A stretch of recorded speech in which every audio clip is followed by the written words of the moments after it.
আগামী নির্বাচনের গণভোটে জনগণকে হাঁ ভোট দেওয়ার জন্য আহ্বান জানিয়েছেন বিএনপি চেয়ারপারসন জনাব তারেক রহমান। ইনফ্যাক্ট এটা নিয়ে একটা জল খোলা করার চেষ্টা ছিল, এটা নিয়ে একটা রাজনীতি হচ্ছিল, অরাজনীতি না বলে আমরা এভাবে বলবো অপরাজনীতি। কারণ বাংলাদেশে এখন এমন হয়েছে একটা মিথ্যা প্রোপাগ্যান্ডা ক্রমাগত চালাতে সেটা কারো কারো মধ্যে এক ধরনের বিশ্বাস তৈরি করার পরিস্থিতি তৈরি হয়েছিল। বিএনপি স্পষ্টভাবে জানিয়েছিল এর আগেই যে তারা গণভোটে হাঁ ভোট দেবে।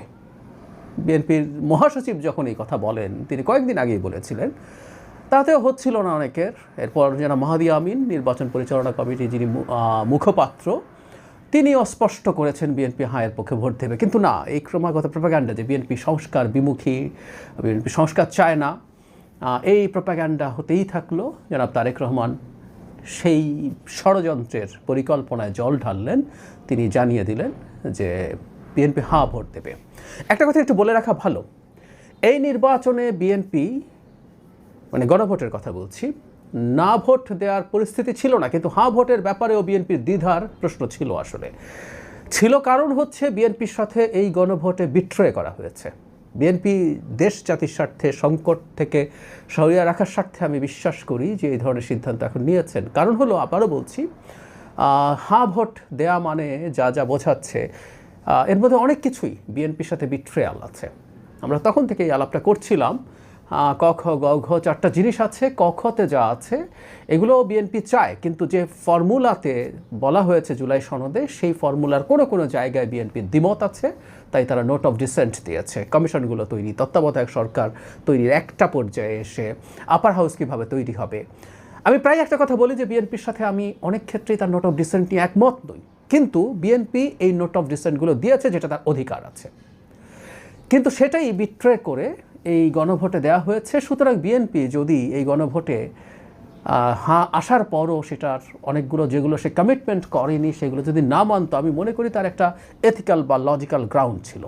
কিন্তু না, বিএনপি আমি মনে করি জনগণের স্বার্থে হাঁ ভোটের জন্য জনগণকে আহ্বান জানিয়েছেন। আমরা আশা করতে পারি হাঁ ভোট বিজয়ী হবে। নায়ের পক্ষেও কেউ নানান ছুতোয় ক্যাম্পেইন করার চেষ্টা করছেন, কিন্তু সেটা হওয়ার সম্ভাবনা আশা করি আর নেই। কিন্তু একটা কথা একটু মনে রাখা দরকার, আমাদের এই ঐক্যমত্য কমিশন শেষ পর্যন্ত যা করেছে, যেভাবে করেছে, এটা বাংলাদেশের রাজনৈতিক স্ফিয়ারে একটা মারাত্মক সংকট তৈরি করার সম্ভাবনা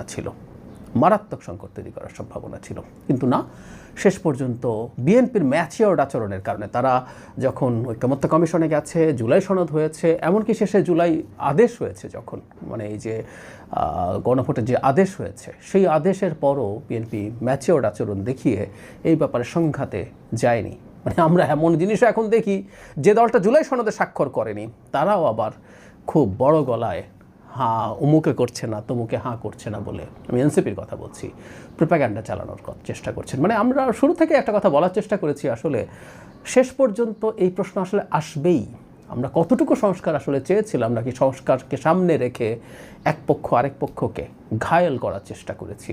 এটাকে সামনে রেখে যে দলটা ক্ষমতায় আসার সম্ভাবনা অনেক বেশি, তার হাত পা বেঁধে ফেলার চেষ্টা করেছে কিনা, তাকে ক্ষমতাহীন করে তোলার চেষ্টা করেছি কিনা, এই আলাপগুলো আসলে সামনে, ভবিষ্যতের সামনে, আমাদের ইতিহাসে আমরা যখন পেছনের দিকে তাকাবো, আমরা সামনে গিয়ে, তখন আমরা এই আলাপগুলো করতে হবে। এবং আমি মনে করি, সত্যিকার অর্থেই মনে করি, ঐক্যমত্য কমিশন যেভাবে চাপিয়ে দিতে চেয়েছে কিছু এলিটের চিন্তা, আমি আবার একটু বলে রাখা ভালো, এলিটের চিন্তা মানে আমি এটা বোঝাচ্ছি না তাদের চিন্তা খারাপ, চিন্তা ভুল, কিন্তু পলিটিক্যাল স্ফিয়ারে কীভাবে এই জিনিসগুলো হ্যান্ডেল করতে হয়, ট্যাকল করতে হয়, সেটাভাবে করা হয়েছে বলে আমি মনে করি না।